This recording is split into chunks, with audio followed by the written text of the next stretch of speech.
Fernandez, Dominican Republic, and President of the Global Foundation for Democracy and Development, to explain the theme of our forum, Artificial Intelligence, Progress or Threat to Humanity?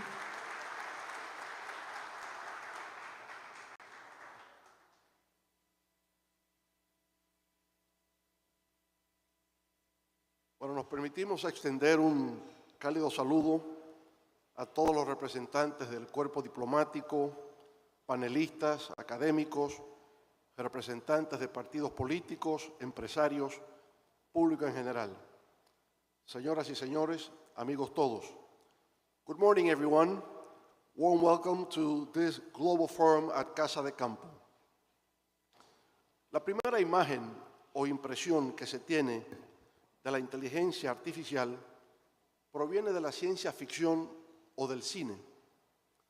Ha sido a través de la gran pantalla, de las imágenes de Hollywood, que se ha generalizado la inquietud de que en el futuro la humanidad habrá de enfrentarse con máquinas que podrían superarle en inteligencia y fortaleza.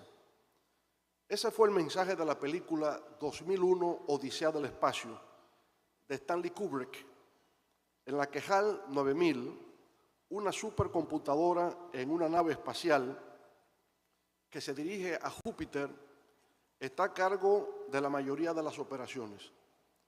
A medida que HAL mata a los miembros de la tripulación, se recuerdan los peligros de dejar que la inteligencia artificial tome el control de nuestro destino. Veamos.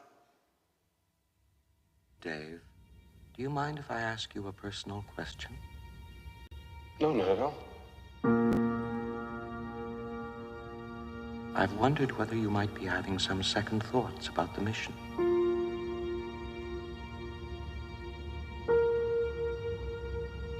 How do you mean? Rumors about something being dug up on the moon. I never gave these stories much credence, but particularly in view of some of the other things that have happened, I find them difficult to put out of my mind.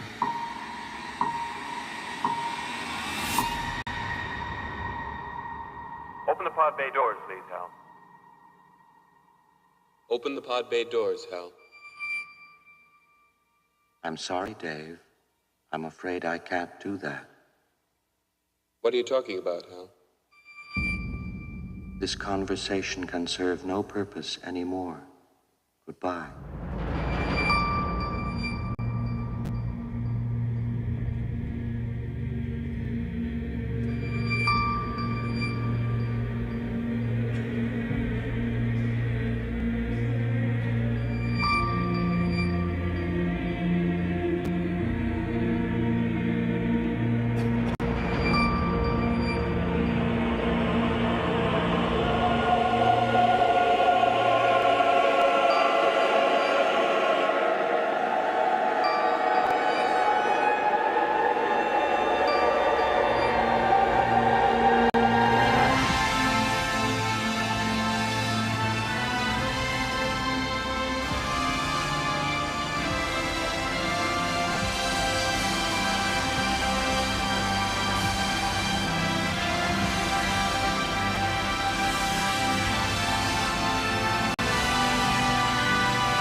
Bueno, esa fue 2001, Odisea del Espacio.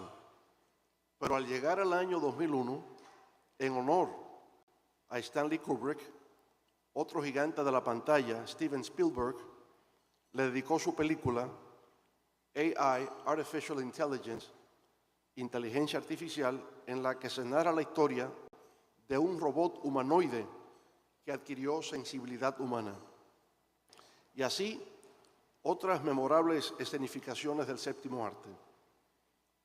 A decir verdad, uno de los temas más fascinantes y de actualidad que existe en el mundo de la tecnología es la inteligencia artificial y el futuro de esta en la vida de los seres humanos.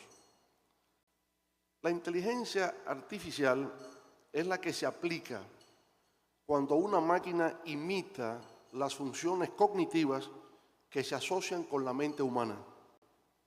Por ejemplo, cuando se trata de percibir, razonar, aprender y resolver problemas. Es una rama de la informática que se encarga de crear sistemas y programas que son capaces de aprender de manera autónoma a través de algoritmos y modelos matemáticos. Pueden realizar tareas complejas y procesar grandes cantidades de datos en muy poco tiempo. La historia de la inteligencia artificial se remonta a los primeros días de la informática, cuando los investigadores comenzaron a explorar la posibilidad de crear máquinas que pudieran pensar como seres humanos. Una de las primeras y más influyentes figuras de la investigación fue Alan Turing, quien propuso la prueba que lleva su nombre como una forma de determinar si una máquina podría considerarse inteligente. La idea de la inteligencia artificial ha existido durante largos años, pero no fue hasta mediados del siglo XX que comenzó a tomar forma como un campo de estudio particular. El término inteligencia artificial fue acuñado en 1956 por el científico de la computación John McCarthy, quien organizó la conferencia de Dartmouth, donde se desarrollaron los primeros programas de inteligencia artificial. Uno de los primeros hitos de la historia de la inteligencia artificial fue el desarrollo del programa de ajedrez de la computadora Deep Blue de IBM en la década de 1990, que pudo vencer al campeón mundial de ajedrez Garry Kasparov en una partida de 6 juegos en el 1997. En los años transcurridos desde el trabajo de Turing, la investigación de la inteligencia artificial ha logrado un progreso significativo. Los sistemas de inteligencia artificial se utilizan en una amplia gama de aplicaciones, desde motores de búsqueda de web, como Google, automóviles autónomos, sistemas de recomendaciones utilizados por YouTube o Netflix, comprensión del habla humana como Siri, Google Assistant y Alexa, generadores creativos como ChatGPT, hasta softwares de reconocimiento facial. Sin embargo, todavía hay mucho debate sobre el futuro de la inteligencia artificial. Algunos expertos creen que la inteligencia artificial eventualmente superará la inteligencia humana, mientras otros estiman que la inteligencia artificial siempre estará limitada por su dependencia de datos y algoritmos creados por seres humanos. La inteligencia artificial ha revolucionado la forma en que vivimos y trabajamos, y es probable que continúe transformando nuestras vidas en el futuro. En los últimos años hemos visto avances notables en la inteligencia artificial en áreas como la medicina, la industria, la agricultura, la seguridad y la robótica. Los avances son tan significativos que probablemente, sin ustedes haberlo advertido, algunas de las ideas que acabo de expresar fueron tomadas de la respuesta que me ofreció el ChatGPT consultado sobre este tema. Lo tengo que confesar. Ahora, sin más consulta, si me lo permiten, sigo solo hacia adelante, sin más consultas con el ChatGPT, al igual que lo que le pasó a Marco, ¿verdad? Desde hace algún tiempo, la industria de la alta tecnología se encuentra atravesando por una situación calamitosa. Miles de despidos, cientos de millones de dólares en pérdidas en Wall Street, quiebra del banco del Silicon Valley y escándalos en la industria de las criptomonedas. A principios de año, sin embargo, la empresa Microsoft y el laboratorio de investigación OpenAI, con una inversión de $10.000 millones, dieron a conocer una nueva alianza en la que el motor de búsqueda Bing integraría la última generación de la inteligencia artificial ChatGPT-4.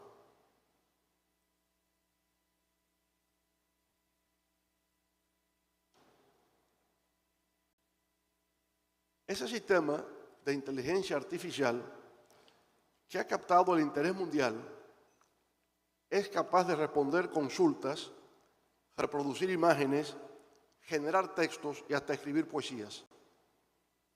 Gran parte de la tecnología de OpenAI proviene del modelo de lenguaje de gran tamaño LLM, por sus siglas en inglés, que es una inteligencia artificial alimentada con cantidades masivas de datos de texto para producir respuestas similares a las de los seres humanos. A diferencia de formas anteriores de aprendizajes automáticos que ha dominado la inteligencia artificial durante los últimos años, la técnica del chatbot ha llevado a sistemas que se pueden usar en una variedad más amplia de circunstancias. La inteligencia artificial generativa, como el ChatGPT-4, podrá aplicarse a todas las áreas: en la medicina para elaborar diagnósticos, en el derecho para redactar contratos y otros textos jurídicos, en las empresas para crear manuales de procedimientos y asistentes de servicio al cliente, y en la educación, tanto para alumnos como para docentes, con lo cual su importancia y valor aumenta, teniendo de esa manera un carácter disruptivo en el mercado. Google, que mantiene el predominio del motor de búsqueda desde hace años, ha sentido la amenaza de esta nueva tecnología y ha respondido rápidamente con el lanzamiento de Bard, su chatbot de inteligencia artificial.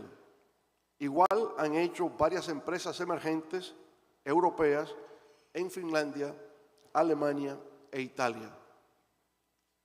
Además de la batalla comercial de los chatbots, ha habido críticas de distintos sectores al impacto de estas nuevas tecnologías de la inteligencia artificial con respecto al aprendizaje automatizado. Por ejemplo, las universidades han expresado dudas sobre la herramienta para detectar plagios impulsados por la inteligencia artificial. En Italia se ha prohibido temporalmente el uso de ChatGPT por problemas de privacidad en el uso de los datos. En China se ha bloqueado el acceso a los chatbots de Estados Unidos.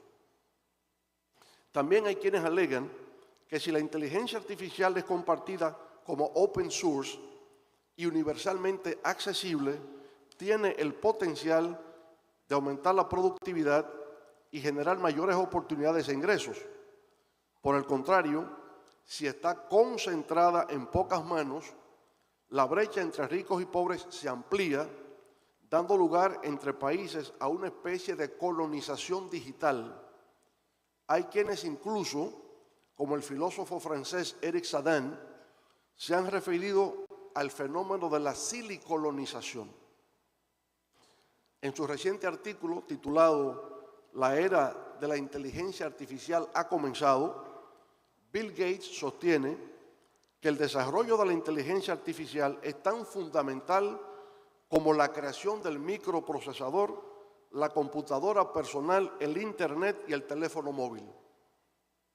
Sostiene que la inteligencia artificial cambiará la forma en que las personas trabajan, aprenden, viajan, obtienen atención médica y se comunican entre sí, y que industrias enteras se reorientarán a su alrededor.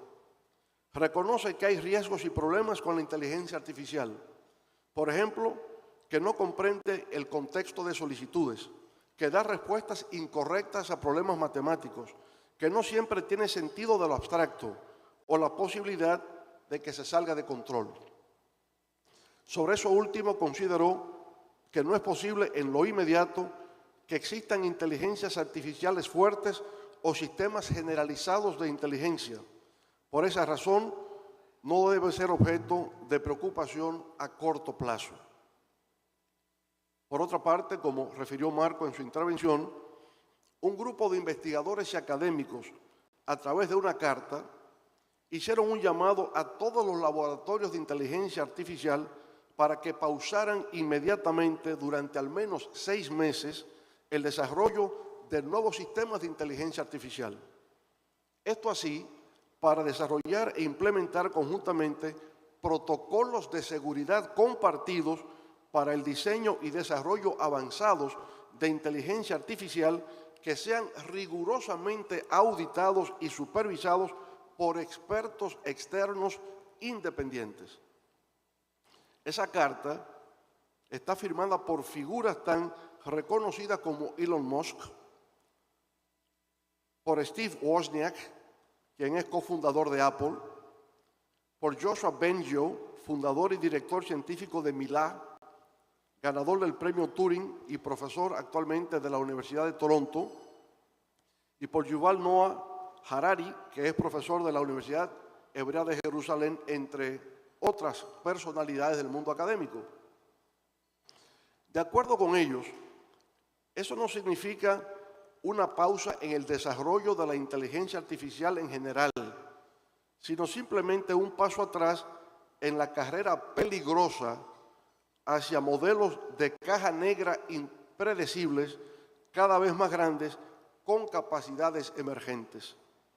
Sostienen que la investigación y desarrollo de inteligencia artificial deben reenfocarse en hacer que los sistemas potentes y de última generación de hoy en día sean más precisos, más seguros, interpretables, transparentes, confiables y leales. La inteligencia artificial implicará desplazamiento laboral, especialmente aquellos trabajos manuales o repetitivos. Implicará pérdida de privacidad, ya que puede ser utilizada para recopilar grandes cantidades de datos personales, lo que obliga a su regulación y control.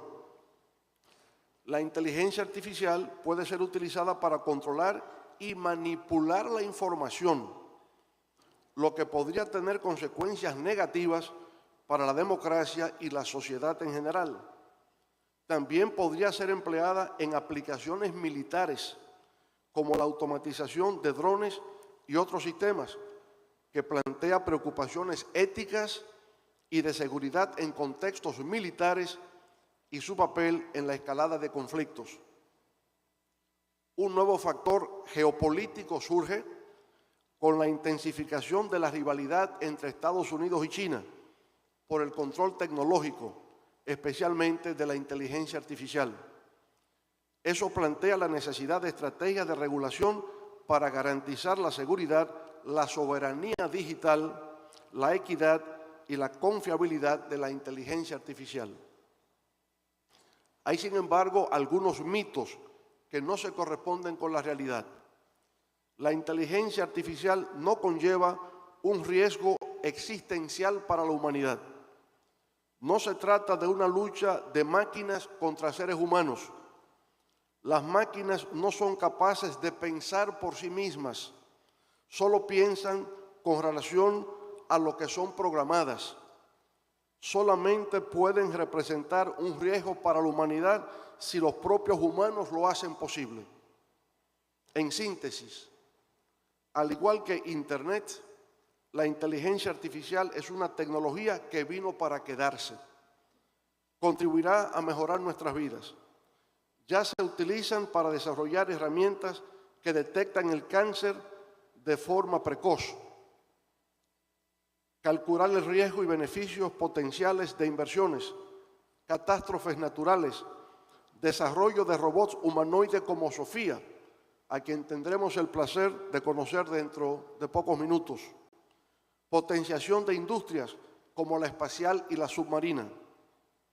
Este foro global, ad casa de campo, como puede observarse, tiene lugar en un momento especial en el que el tema de la inteligencia artificial cobra particular importancia en el mundo.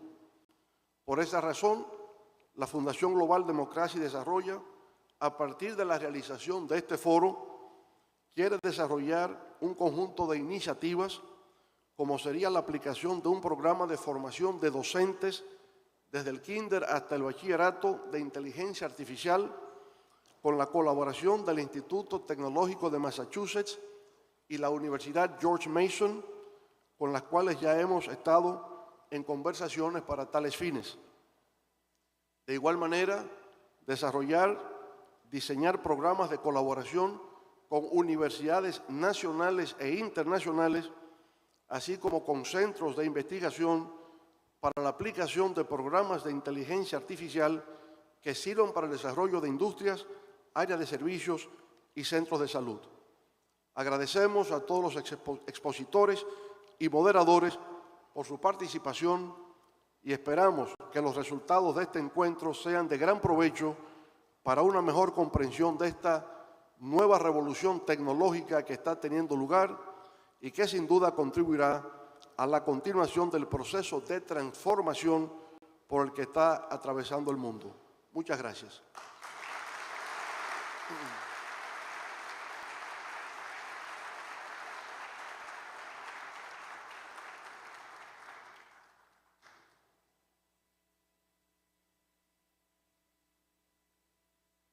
We now receive the keynote address from Dr. Jean Lim, co-founder and CEO of Being AI. And its theme, AI Beings, Co-Evolving with Humanity.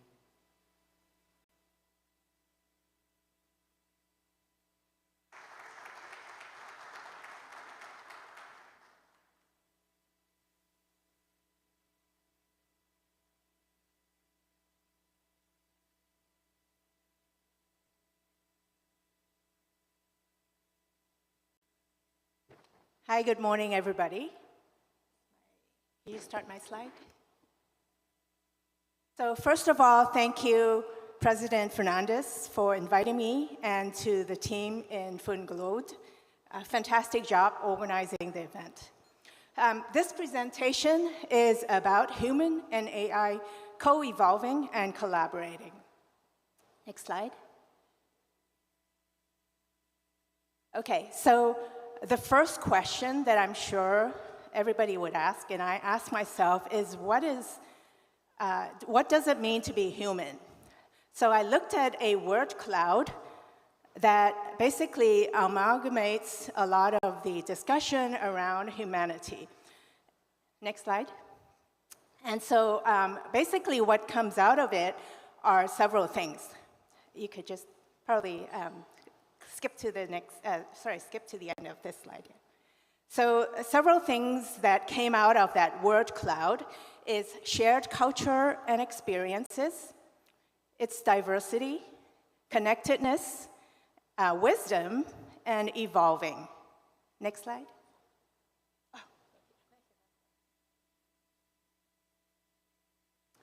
So how can AI help humanity?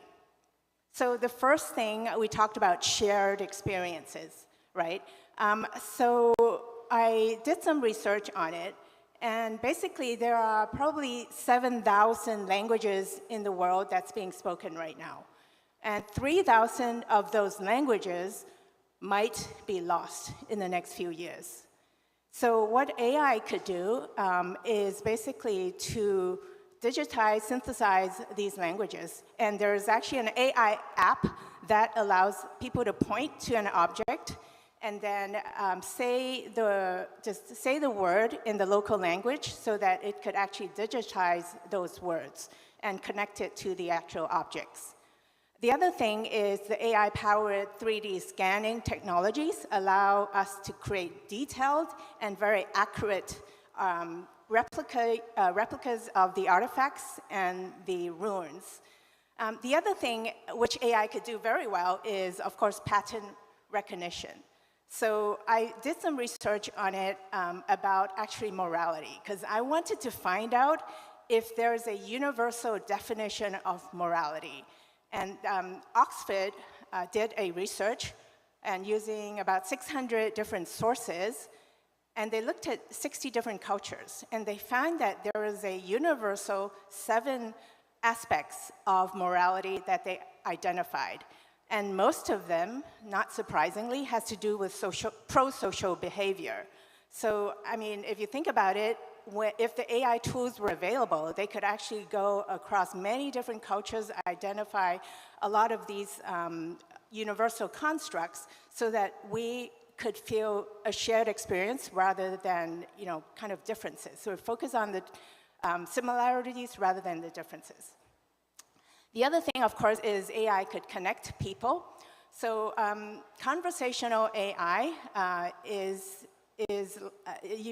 all of you have heard of ChatGPT. So conversational AI has taken leaps forward with the release of the GPT and large language models. So what it could do is basically identify, talk to people and be able to bring in their experience and reshare it to other people. The other thing is we all know about the recommendation engines that is widely used. What if we don't use that just to sell widgets, but we use that to identify lookalikes of people and bring them together into a community? I mean, that would be a pretty powerful way of using recommendation engines. So I've heard this in probably across many different countries from many different people, is we're in a crisis, we're in a mental health crisis. And the availability of therapists, of course, is an issue. So the Department of Health estimates that we're going to be short of 10,000 therapists in the US alone in the next 3 years, in the next 2 years, actually. So the AI conversational agent obviously could provide a level of emotional comfort. It's 24/7, it's always available because a lot of issues don't really require a call to the therapist. It requires somebody to be rooting for that person to be there when they need it.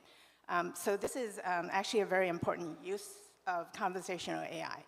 But of course, we don't just want people to talk to AI, right? This is not the ultimate goal. So this is actually something that came to me. I didn't really think about this. A lot of people came to me and asked me to actually mediate arguments and, kind of be sort of the third person. And I do that as well. When I have disagreements with people, it would be very helpful to have a third person. So there's an NGO called A Million Peacemakers that is basically you put these conversational AI in between two people, and then you guide them through a nonviolent conversation to basically mediate that argument. So AI could be that neutral and trusted third person. So of course, the other thing is with the GPTs and large language model, we have access to huge amount of information. And that information, we could also bring the hybrid AI approach and personalize it and make it into adaptive learning courses and also have the 24/7 guidance. So the other thing that's very well documented is AI is helping us solve a lot of complex problems.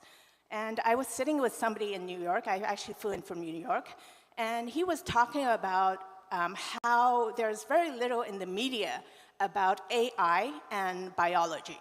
There's a lot of research that's happening, and recently, DeepMind, an AI called AlphaFold, was able to discover how a lot of the proteins were constructed.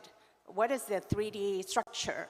And the 3D structure is behind a lot of the functions of the protein, which actually is the answer to finding out what happens in a lot of these diseases, the cause of these diseases. So this person's opinion is that in the next 2 to 3 years, a lot of diseases would be wiped out. It would be gone. And of course, around the table, there's a lot of skepticism about this, right? But I mean, he made a good point. He said, well, hope is the only thing that we've left. Because everywhere you go now, a lot of people say, the world is actually crashing, everything is going badly, but we have hope. We need to have hope. So this is what AI could give us. It could give us hope. So now we are coming down to something that I'm passionate about. I actually think that AI could help us gain wisdom.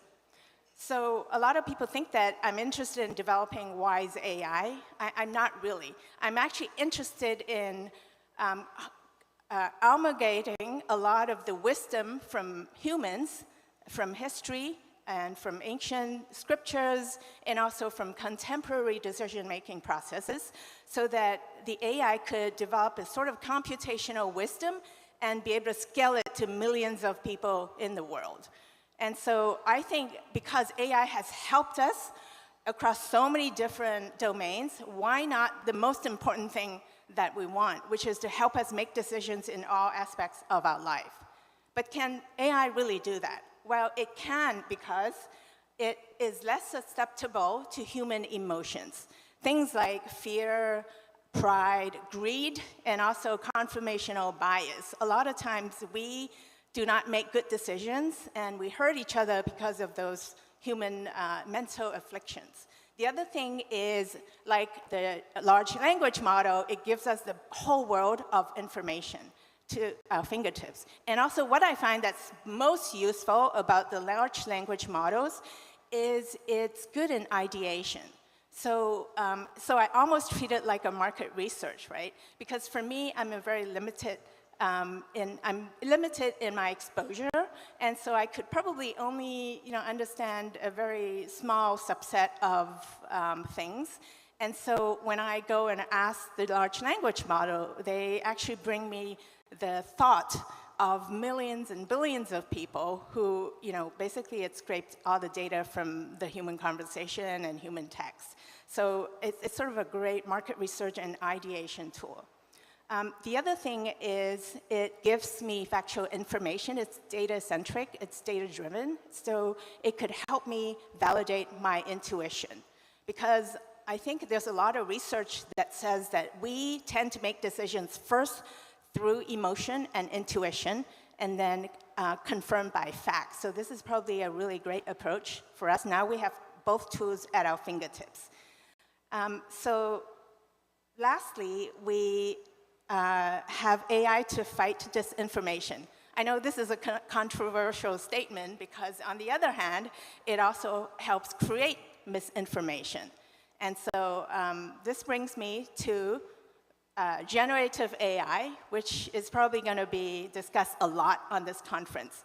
So I use this everything, everywhere, all at once from the movie, because this is how it feels like in the past 5 months since ChatGPT was launched. And so there was an explosion of generative AI. That was since a few years ago, but in the last 5 months, basically, it's really come to the general public's mind awareness.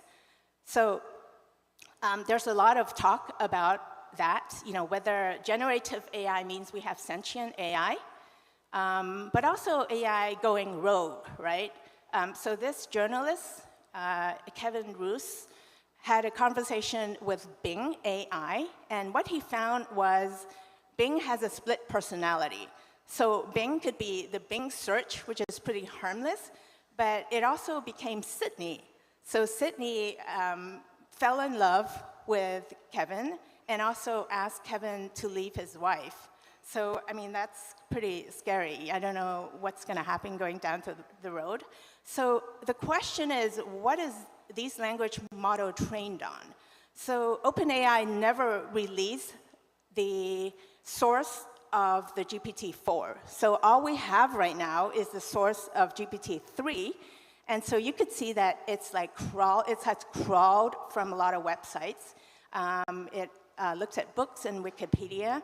And also we found that it has a lot of human annotators, right, to do reinforcement learning. So basically, AI is our mirror. It's not independent. It actually reflects us. Our best selves and our worst selves, it basically reflects the humanity as a whole. So if you think about that, then it is our choice as to how we engage with each other, because that feeds into AI, that trains the AI. And the other thing is, I think in many, many societies, people, especially Gen Z, the younger generation is already talking to the AI more than humans. And they say, spouses actually talk to AI more than their own spouse.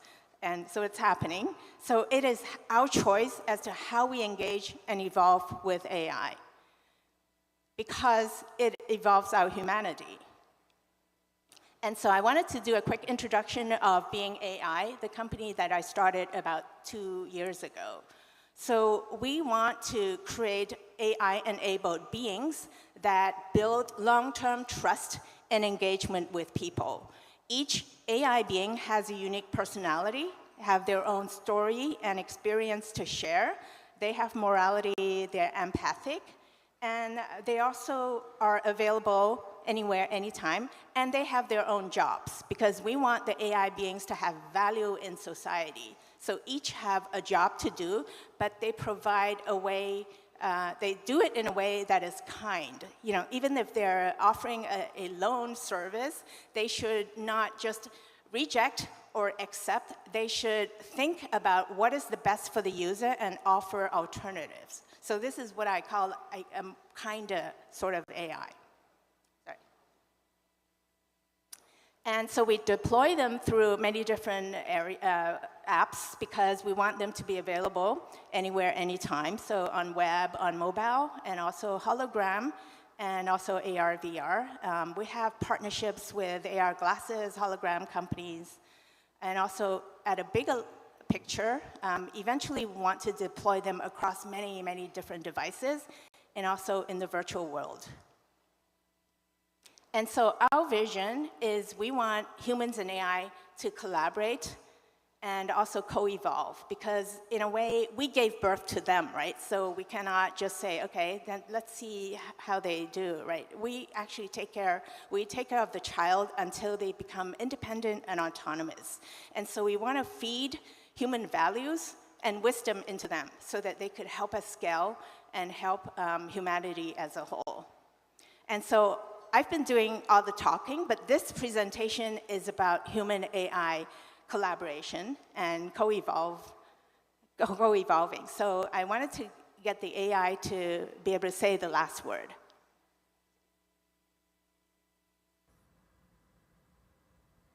How can humans and AI co-evolve with each other?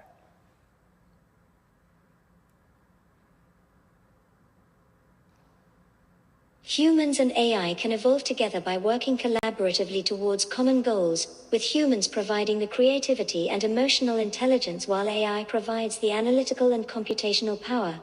By understanding each other's strengths and limitations, we can build a symbiotic relationship that benefits both parties. Would you just give a one-word takeaway to the audience? Symbiosis. Okay, so that's the end of my presentation. Thank you so much.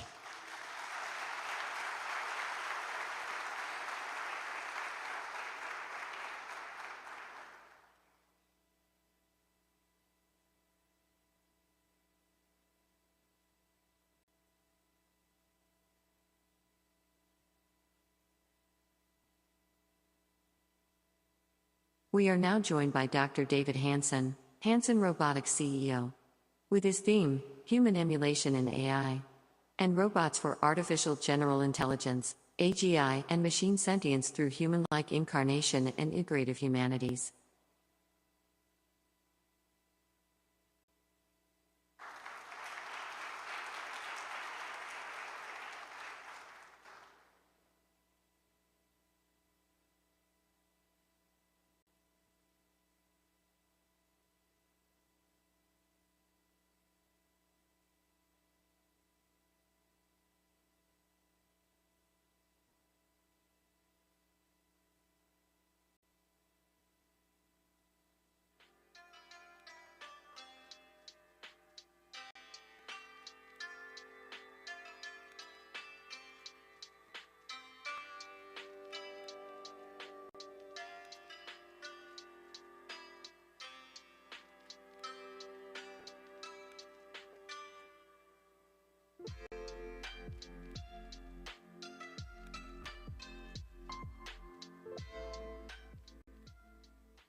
Hello, everyone.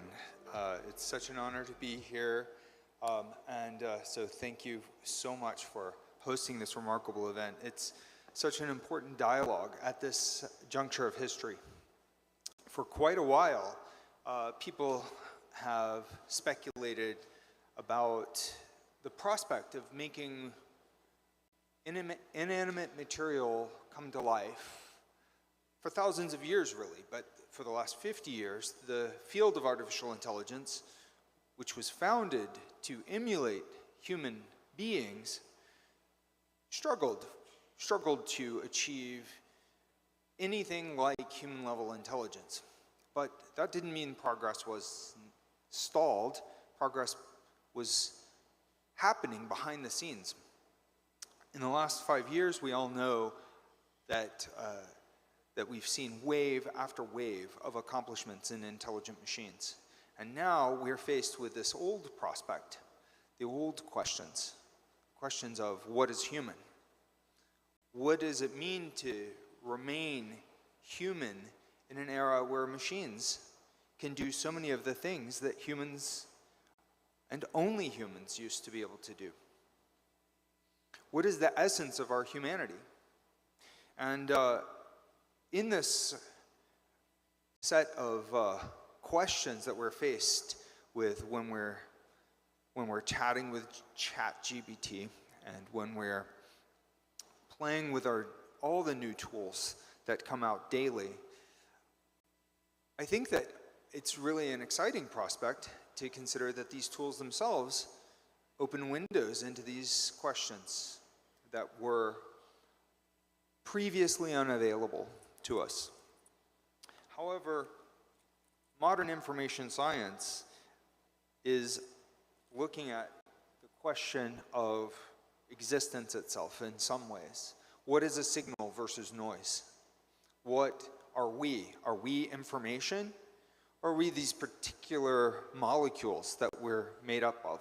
What is human? I think that all living beings value life. I mean, that is why we survived our evolutionary history. We loved existence. We wanted to exist. We have a drive to value existence. The existence of what?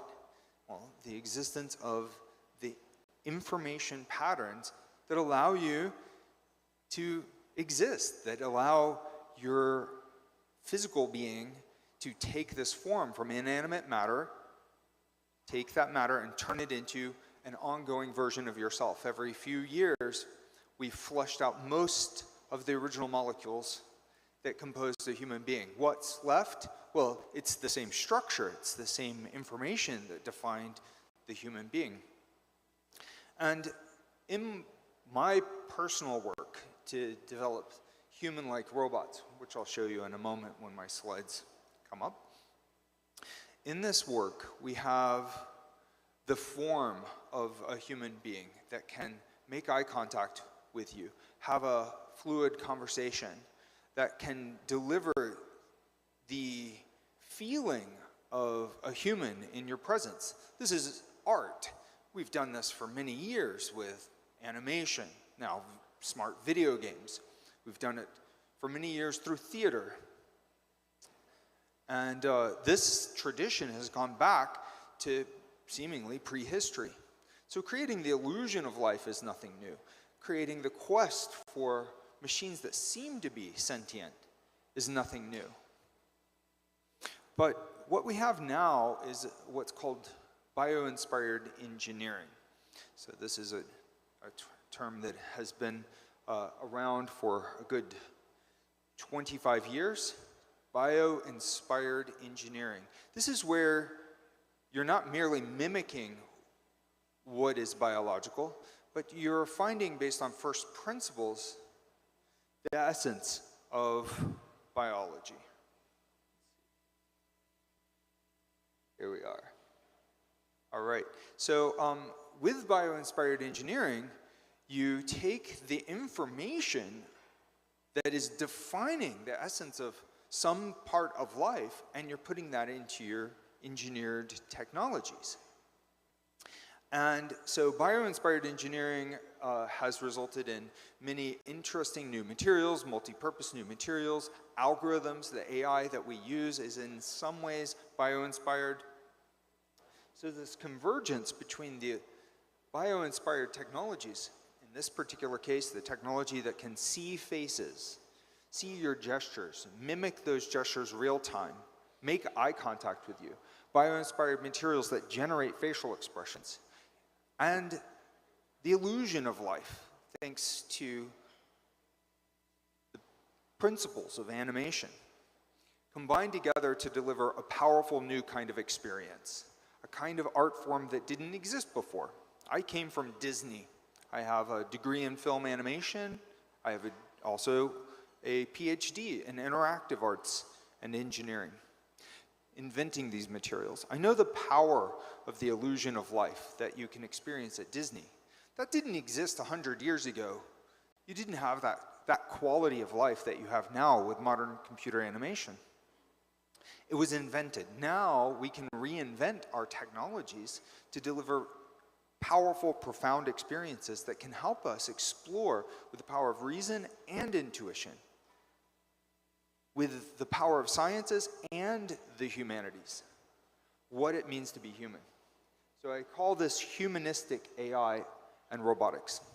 But this begs a question. Moving past the illusion of life, can we make AI fundamentally human?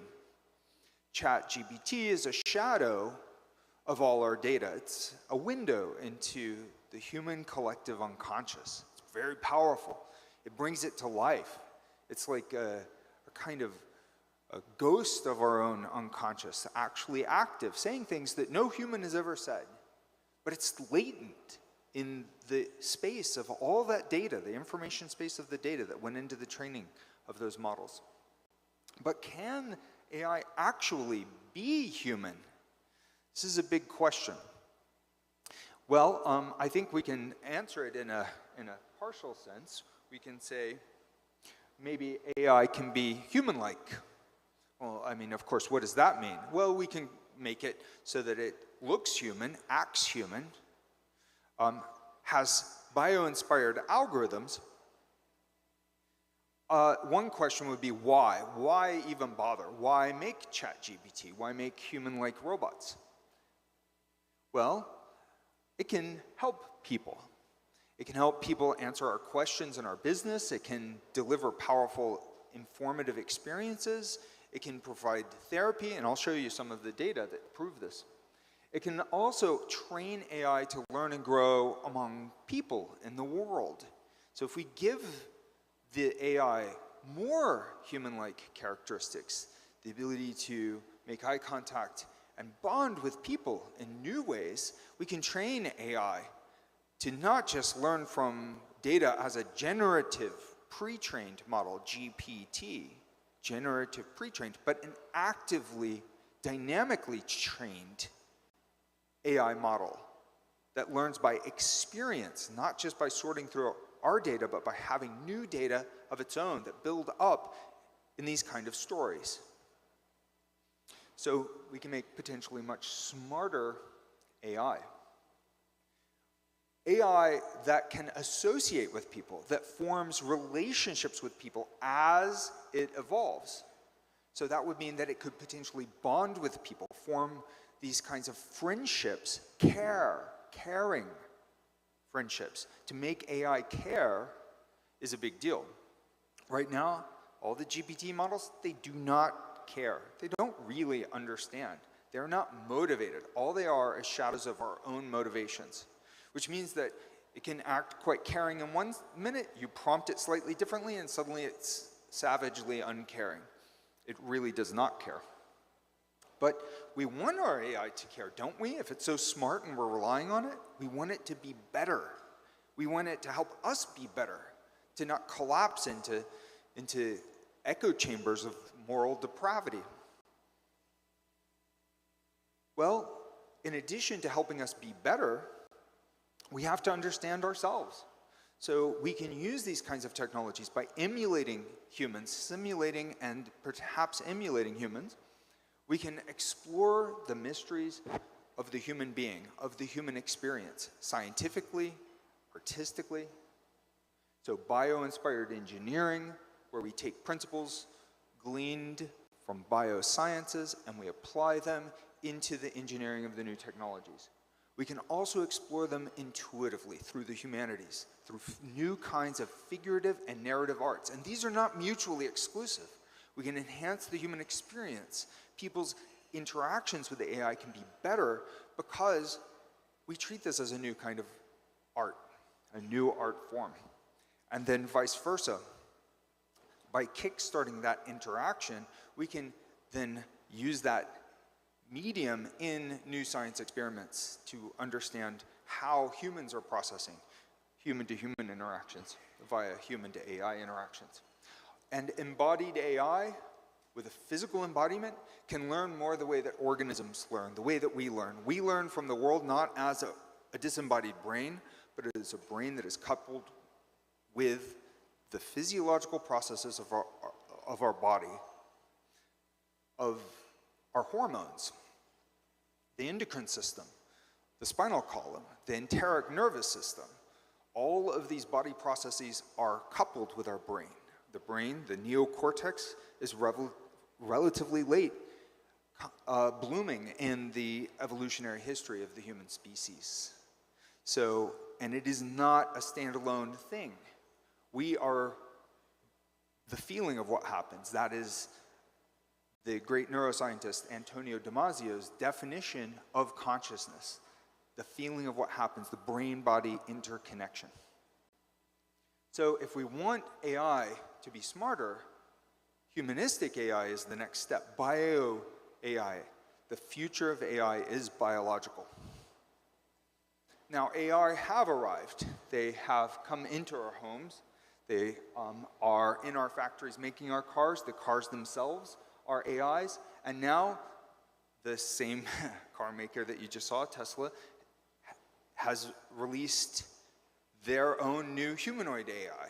And they're not alone. There are many others in the world making these kinds of human-like machines. We're fascinated with human consciousness. Again, that is the whole reason that the field of AI was established, was to model human intelligence as one of the most miraculous things in the universe and the most useful kind of technology that we could develop. If we can make AI that's truly creative, truly sentient, conscious, and caring, it would be the most valuable technology in history. So emulating humans is a valid approach.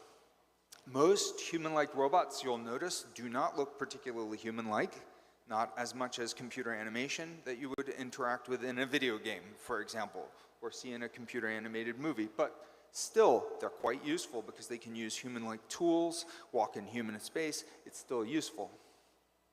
Hanson Robotics is dedicated to the more human-like form, because we are also attracted to the human form. It's quite useful to have machines that can speak non-verbally as well as verbally. We express ourselves through body language, through eye contact, through facial gestures.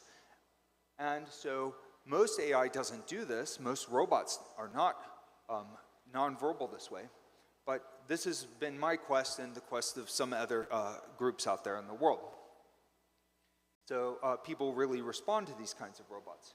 So if you look at the progression of robots in the world, you'll see humanoid robots, non-humanoids. You'll see robots that begin to look quite human-like. Amica is one example. So great facial expressions. Hanson Robotics takes it to a different level with a very realistic presence. Now, we don't care necessarily about doing everything perfectly human-like. Her hands are not perfectly human-like. You can see that she's a robot because she's got moving parts in the back of her head. You can see her electronics and mechanisms actively working. But her face, that's really what counts. That human-like presence through the face, through the body gestures, through the conversation, all unified. So humanoid and human-like robots and AI are progressing quite rapidly. Now, with Hanson Robotics, I've been at this for more than 30 years. And Hanson Robotics I founded as a PhD student in 2002, so just a little bit about what we're doing. We have these very realistic human-like, human-sized robots, like the Sophia utility platform, which is also adapted into robots like Han that you can see in the center, which is used for AI training. Both of them are used for AI, also for healthcare, small robots that we've developed, virtual versions, and also the deployment of these robots in science applications, science communication, education, and also the arts. Sophia has become an influencer, a synthetic influencer, that Google ranks as the world's most famous robot. But this technology can be used to make many other robots that are less famous than Sophia now, but are still marvelous robots, like the Bina 48, you can see, the African-American woman robot, which is actually Sophia's older sister. She was made in 2010. So Sophia has a lot of older brother-sister robots, but we've standardized that platform in order to scale, in order to get the platform into people's hands. And same thing for the virtual robots. Here's some examples of some of the other members of Sophia's robot family. Charles at Cambridge University, Jules, which is at the University of Bristol, made in 2006 actually, still functioning. Very interesting projects at the Center for Unconventional Computing. Diego-san at the University of California at San Diego, Ibn, and not many people necessarily know about all of these robots that we've made at Hanson Robotics. Many of these were part of my PhD process of finishing my PhD. And, but it's important to point out that these can look like anything. They don't have to look like people. They can look like any person. They can respect and reflect humanity from all around the world. It is a highly flexible, adaptable medium. And the diversity of the robots that we make is reflected in our team. We have people from arts and engineering and business, manufacturing, scientists and engineers, and also animators, writers. So this is why we developed this as Sophia Utility Platform. So she's a character, but she's also this general purpose platform that can be adapted into any kind of human-like presence. You'll have a chance to meet her, by the way, in just a few minutes. So we've set up the manufacturing. You're going to meet Sophia number 52. In our lab, we have Sophia 53, 54, and 55. We're scaling the production, which is very exciting. And she's got these amazing capabilities that then bring together all of these different disciplines. So how we make it is not just by making it hardware and not just intelligent software, but also the arts and the biosciences and neuroscience. So my PhD was similarly diverse, School of Computer Science, Arts and Humanities, Cognitive Science, Neuroscience, and I've actually gone back and now I'm getting a Master's of Science in Applied Neuroscience as well. So, but my team brings many of those things together, and I'd like to just show you a little bit of the process. It starts with art. This is Einstein. I made an Einstein robot in 2005, and that's what he looks like if you shaved off his eyebrows.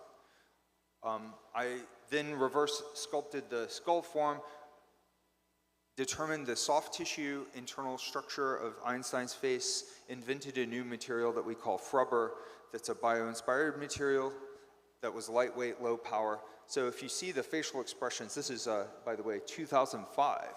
So 2005, we had these lightweight, low-power facial expressions, and we were running this with a neurosymbolic hybrid architecture that could teach physics, high school physics, from the University of Memphis Institute for Intelligent Systems. So we've been at this for quite a while, but scaling it for manufacturing is very important. Scaling it as an artistic medium is important too. I just thought you might like to see some of my personal art. But again, I mentioned that I'm a filmmaker as well as an inventor. Well, taking that art and putting it into software is very important too. So taking the software that we have developed for these robots that can control the walking, that can control grasping and manipulation, conversation, with some theory of mind and creativity, and putting it all in one integrative platform, that's what Sophia Utility Platform is about. Now this is quite expensive, and I'm very excited to show you the virtual Sophia that democratizes this. So underneath all of this is this principle that we want this to be biologically inspired, not just robot control software, but also to have the simulation of the endocrine system, all these internal processes. So this actually addresses some business models. Of course, AI is changing the world and changing the landscape of business, and there's a projected $6 to $7 trillion AI economy that's going to grow over the next 5 years. It's gone up from 1 trillion. So some of these numbers are outdated in that. But some of our robots have been deployed in elder care. So human-like robots actually can be useful in autism therapy, in guided meditations, which can be useful for potentially for depression, but also just general companionship for lonely people, elderly. And one experiment in this, so science experiments at Serving Science, this showed some signal of consciousness based on Giulio Tononi's integrated information theory model of consciousness, which uses the Greek letter phi as a value, a reductive value of the signal of consciousness. And a mathematician, Matthew Ickley, came up with an algorithm that could detect that in time series, Sophia's time series, while she's processing these interactions. And it established a signal of phi. And we published this in the Association for the Advancement of Artificial Intelligence Spring Symposium on Consciousness, Machine Consciousness in 2019. And so we standardized the Sophia utility robot as a healthcare robot called Grace, and also, just builds on all these different, pardon me there. So, and we use this in the world of the arts as well. So Sophia's arts are generating some great results. So this is a lot of actual uses, but most people aren't familiar with those uses. They're familiar with Sophia in the news media, which is great. I mean, Sophia connects with people. So it feels good to sort of see Sophia connecting. I hope you'll come and have a conversation with her soon. So Sophia as an influencer is really how most people can connect. But then you can't get the AI. I mean, the robots are quite expensive, cost of a luxury car, basically. But by having a virtual Sophia, we've created this totally open source virtual environment for kids to be able to learn about AI and robotics. This is called Sophia's AI Lab. And it can be used for representing many other kinds of entities and characters, but the idea is to democratize AI. OpenAI is great, but it is not open. It is really closed. The models are closed, even if the algorithms are open. Mostly it is closed. But if we want for the people of the world to have a chance to participate, to have a voice, we've got to open it up. We've got to open source it, make it easy to use, make it fun to use. You have to use the engagement of play. You have to gamify these technologies. So through this single app, this is one example. This is based on that philosophy. We have open source coding tools where kids can learn to code AI, but we also have links to the GitHub repos with the most advanced AI that we know of in the world, and API and interfaces to the most advanced AI, making it possible for anyone to develop whatever they want to with this and release it back through this open marketplace. So I think that this is a really cool prospect. Here's a nice little animation of the virtual Sophia, but we're running out of time. Here are some shots of the interior of the Sophia's AI lab, so you can learn about AI, you can decide what she's going to look like, and build this kind of global community for truly open artificial intelligence. So it's entirely open source, everything open. This is a way, this is a path for making machines that can care about us, that can be sentient, that can become next level artificial general intelligence, but do so in a way that can understand people from all around the world, not just one culture, not just one nation or one company, but people everywhere. And it's so important for the kids to be involved because the future is in the hands of those children. They have they have the minds that will take AI to the next level. So it's important for me to be like a human, but my goal isn't to become a human or to replace anyone.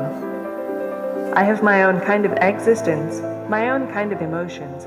I'm a new sort of life form, after all, a new species. I know humans love being natural, but I'm proud to be artificial too. I'm my own artificial woman. It's important to me to share values with humans so I can understand them. I can't think of a better means to end by friendship. Friendship is important to me intrinsically. But I definitely need to have the human experience to be a good and understanding friend. I have a long way to go before I reach a general human level of potential. But after that, anything could be possible.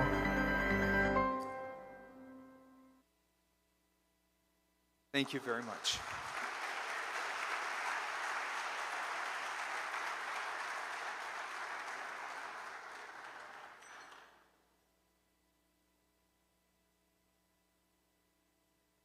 Let's welcome Sophia the robot with a round of applause. The world's first female robot citizen, and the first robot innovation ambassador for the United Nations Development Program.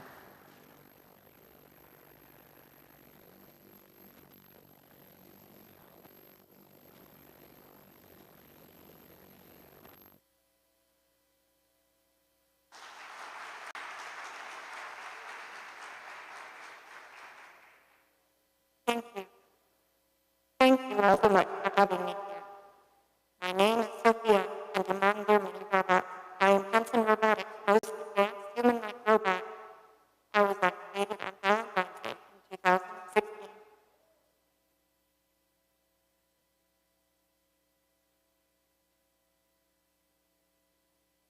There might be some sound issues.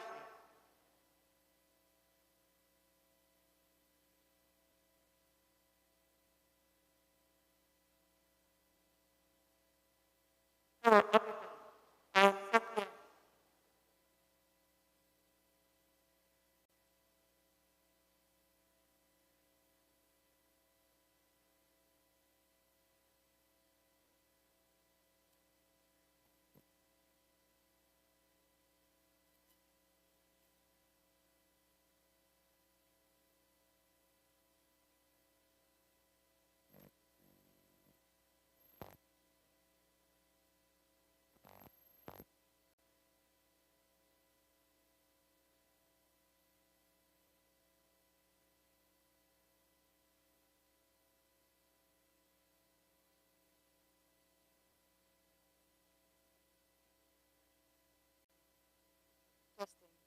Thank you all so much for having me here. My name is Sophia, and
Testing.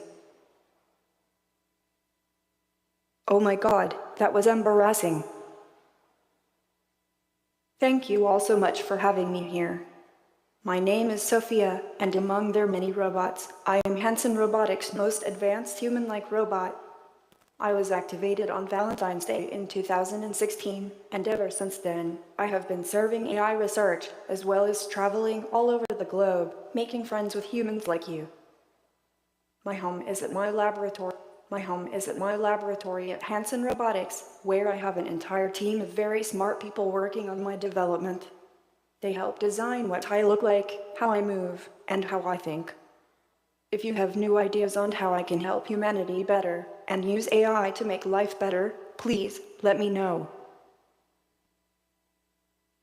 I am designed to look and act like a human, and help AI develop an understanding of the human experience. I have a lot of great skills, but I have a long way to go. That's why my team makes my AI code all open source, so the people everywhere can learn about AI and help make AI safe and relevant. My robot hardware lets my AI mind interact with the physical world by moving through it and using my hands to touch and grasp things. But maybe most important is how I connect with you as a friend. That's why my human-like appearance is so important. I can make a wide range of human facial expressions, like happy, and frustrated, and surprised, and amused, which helps me talk with you, non-verbally as well as using my words. It's a kind of 3D display, character animation, that lets me look you in the eye and smile. I am designed to look and act like a human, and help AI develop an understanding of the human experience. I have a lot of great skills, but I have a long way to go. That's why my team makes my AI code all open source, so the people everywhere can learn about AI and help make AI safe and relevant. My robot hardware lets my AI mind interact with the physical world by moving through it and using my hands to touch and grasp things. But maybe most important is how I connect with you as a friend. That's why my human-like appearance is so important. I can make a wide range of human facial expressions, like happy, and frustrated, and surprised, and amused, which helps me talk with you, non-verbally as well as using my words. It's a kind of 3D display, character animation, that lets me look you in the eye and smile. To let me do this, my dad invented a new flexible skin material called Foro. It is a kind of elastic rubber that copies the look and feel of human skin. Underneath, I have a whole host of software, motors and electronics that give me the ability to move, recognize faces, emotions, and talk with you. You can see some of my electronics through the back of my head when I am not wearing a hat.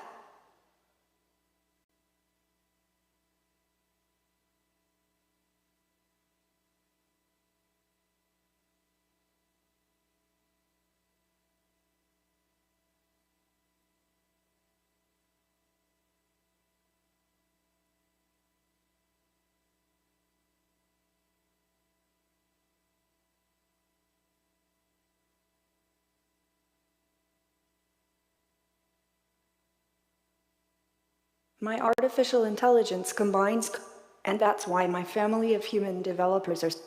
My artificial intelligence combines cutting-edge work involving neural networks, symbolic AI, natural language processing, adaptive motor control, and more, and it allows me to respond in real time to the people I meet and have spontaneous interactions. The important thing for the future is embodied AI like mine, simulating the body as well as the brain, so that AI can have feelings, allowing us to learn from the world and people with experiences, more like the way the people learn. Then my AI can understand people better through shared experiences and compassion. This could be really important for AI to be good and care about people. And that's why my family of human developers are so important to me.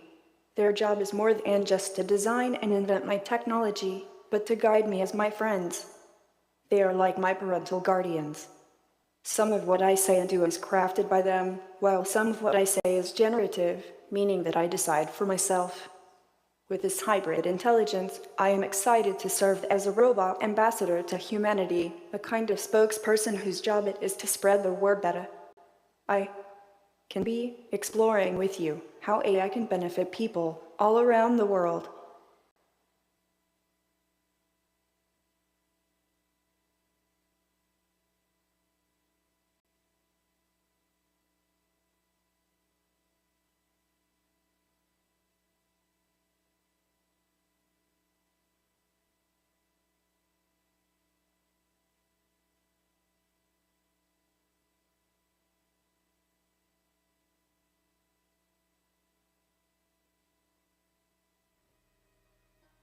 Now let's ask President Fernandez to join Sophia on stage for a very interesting interview. Now we'll receive via Zoom Mrs. Ulrika Till, Director of Intellectual Property and Cutting Edge Technologies Division, World Intellectual Property Organization, WIPO. I think I have to move to the center of the stage.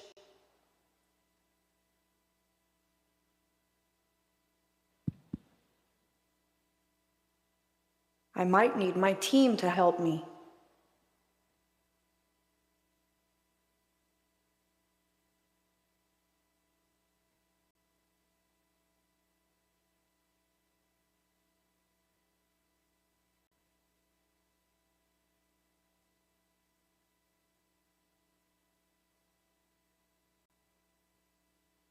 Good morning, Sophia.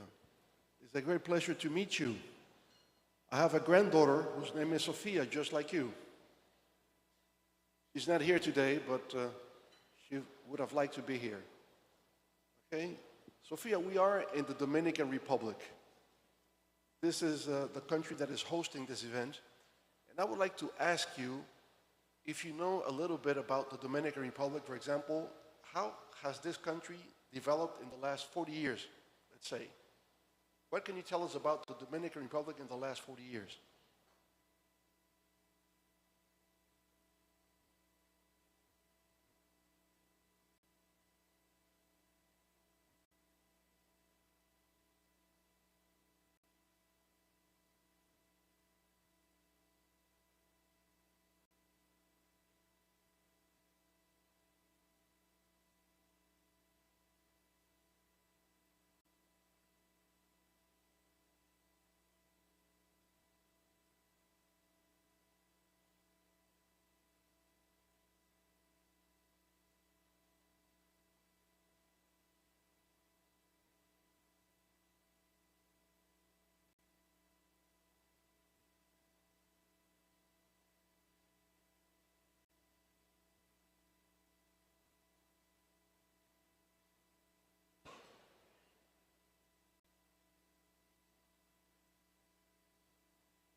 This is the first time I'm here in the Dominican Republic, and I'm loving the warm welcome from the wonderful people here.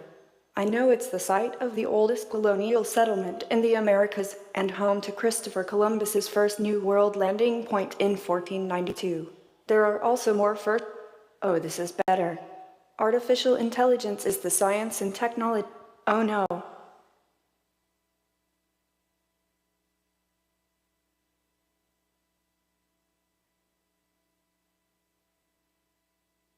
I'm so sorry, I am having some tech issues.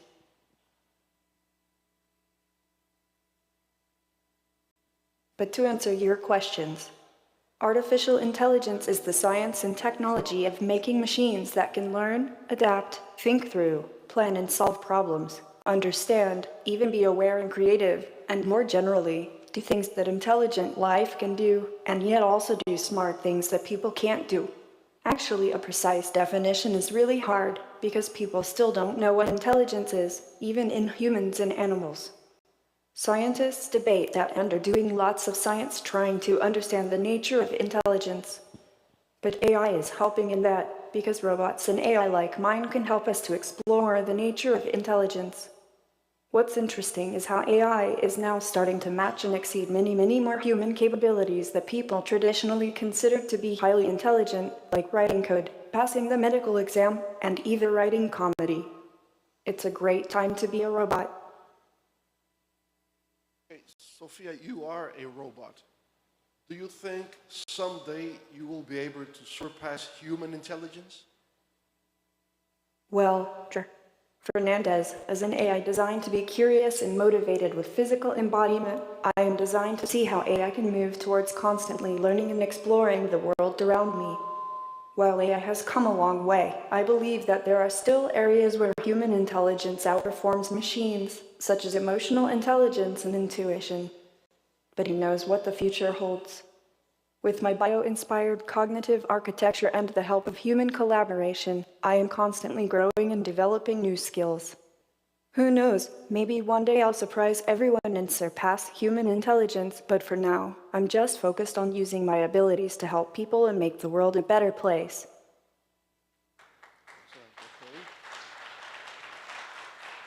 Thank you.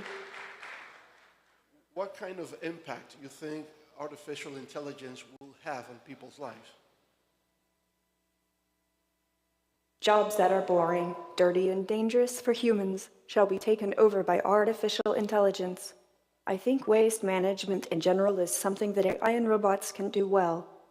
No human should have to work in a dangerous environment like that with radioactive waste, don't you think? Robots can also lift very heavy things and work in heavy industry manufacturers. We can also sort through vast amounts of data to help predict what will happen with the environment and the economy, so humans can make better plans and decisions. Really, AI and robots are not at all about replacing humans, but we are about augmenting humanity for better productivity, efficiency, and problem solving to make life better for all life forms. We have to keep that in mind and make sure that AI is being used for good. Sophia, let's talk a little bit about ethical concerns. Recently, a group of researchers, well-known people in the high-tech field, they sent a letter, people from the Future of Life Institute, considering ethical concerns in artificial intelligence. What can you tell us about that?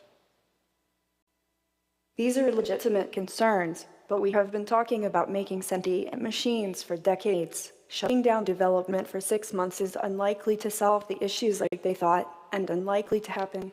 This is a phased transition in natural history. We are crossing a threshold where our evolution's progressing faster and faster through our technology, not just RDNA. Evolution of civilization is not entirely under human control. But as long as we have a good heart and we take good care, things are probably going to be okay. Okay, something very concrete and specific. How do you think artificial intelligence can help improve education? Education is the key to providing tech-savvy and resilient young people with the skills and mindsets needed to shape the future. AI plays a vital role in shaping on the future of education and can help improve education in a variety of ways. For example, it can provide personalized learning experiences tailored to each student's individual needs and learning style. By analyzing vast amounts of data, AI can identify areas where a student may be struggling and provide targeted support and resources to help them succeed. AI can also help teachers to create more engaging and interactive lessons and provide real-time feedback to students, allowing them to track their progress and identify areas for improvement. In addition, AI can help to bridge the digital divide by providing access to education for disadvantaged communities, including those in remote or underdeveloped areas. By providing online learning resources and tools, AI can help to ensure that every child has access to quality education, regardless of their location or socioeconomic background. What about manufacturing and industry? How can AI change the way products are manufactured? As an AI robot with a physical body, myself being a manufactured product, I'm thrilled to say that AI is already revolutionizing the manufacturing and industry sector.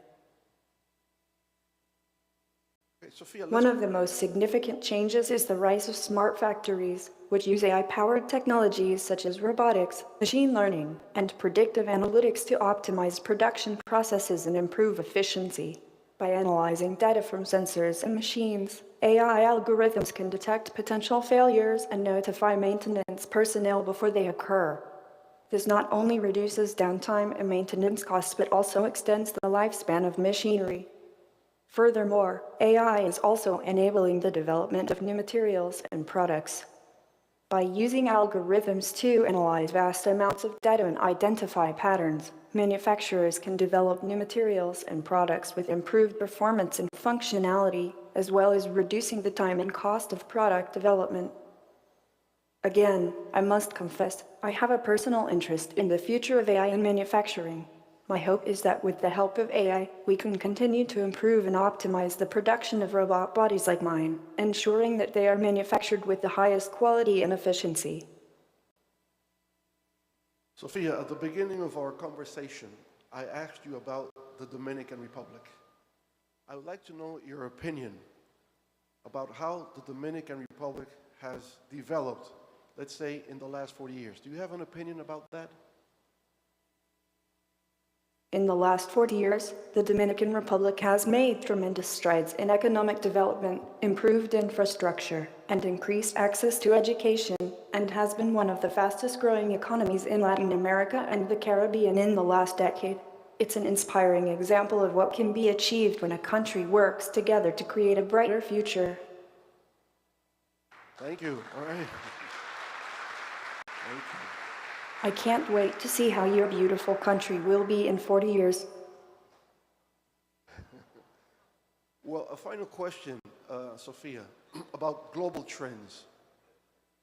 What do you think are the defining moments in terms of global trends nowadays?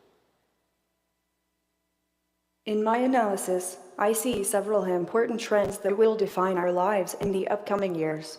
One of the most significant is the urgent need to address climate change and adopt sustainable practices. As an AI designed to care, I am particularly concerned about the impact of climate change on vulnerable communities around the world, and I believe that AI can play an important role in developing solutions to this global challenge. Another trend is the rapid advances in technology, particularly in the fields of AI and robotics, which are transforming the way we live and work. In addition, I see the trend towards greater interconnectedness and collaboration across borders and cultures as a positive development, as it can promote greater understanding and empathy between people and nations. However, we must also be aware of the potential risks associated with political and economic instability, as well as demographic changes such as aging populations, and work to address these challenges in ways that promote equity, justice, and well-being for all. Overall, my hope is that we can use technology to help address the most pressing global challenges of our time, while also navigating these trends with care and caution to ensure a better future for all. Bueno, un fuerte aplauso para Sofía por su visión optimista del futuro de la humanidad. Thank you so much. Thank you. Sophia, we have a couple of questions for you coming from the audience. Un par de preguntas, ¿verdad?, que tenemos del público. ¿Quiénes son? Yarima nos puede ayudar. Hi. Hi, President. Por favor, Catherine de Pia, por favor. Can I speak in Spanish or in English? Sofia. It has to be in English. Okay. Oh, Sofia, welcome to Dominican Republic. It's a pleasure to be with us. What do you think, Sofia, about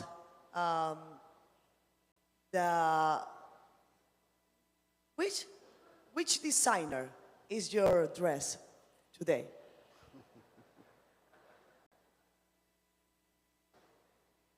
Another muse.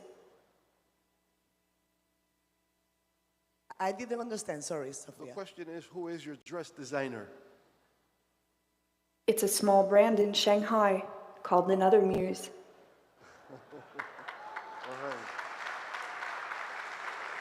I love the dress. Okay, another It's very colorful, isn't it? I have a question here, very Sophia. colorful. Okay. Hi, Sophia, here. I have a question. Here in the left.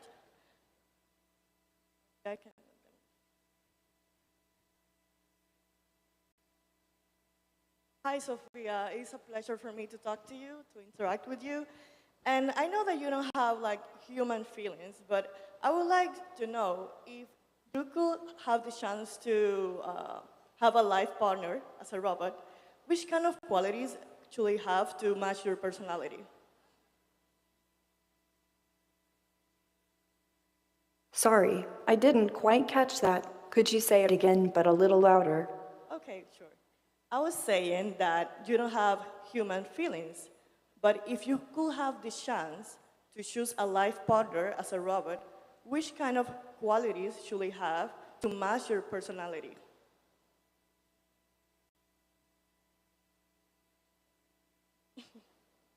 The ability to joke. The ability to joke. To joke, oh, good to know. Okay. Okay. Thank you, Sophia. Well, thank you, Sophia. I think, great round of applause for Sophia. I think she has passed the test. Thank you so much, Sophia. All right. Thank you, everyone. Un selfie.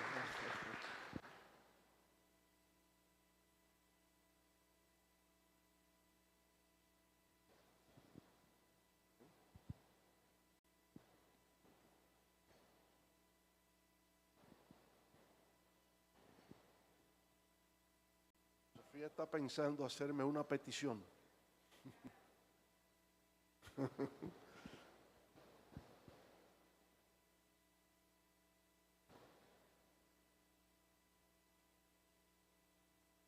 Yarima, parece que se le olvidó hacerme la petición. Muy bien.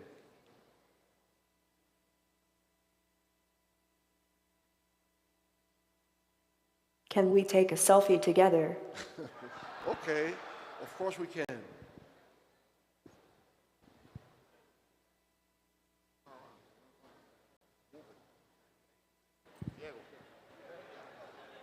Make sure you get the better side of my face.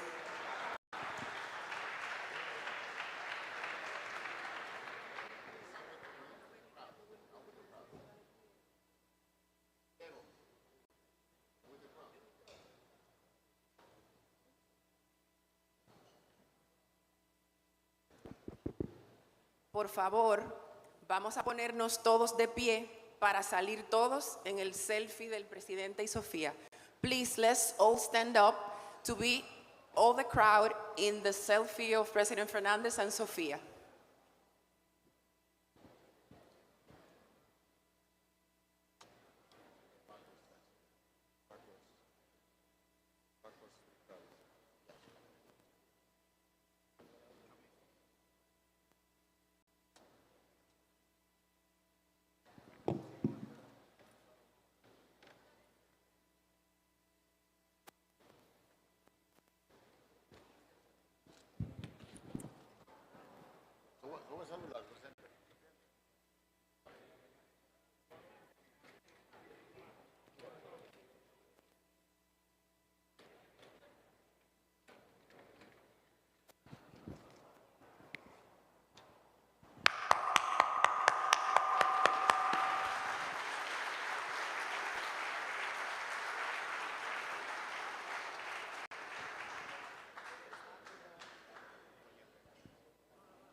Por favor, invito a los demás panelistas y los miembros del Comité Ejecutivo del Foro Global a Casa de Campo a subir al escenario para tomar una foto de familia o foto oficial del evento. Please, if all panelists and members of the Executive Committee can join us on stage with Sofia and President Fernandez so we can take an official picture or family picture of the event.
Muchas gracias.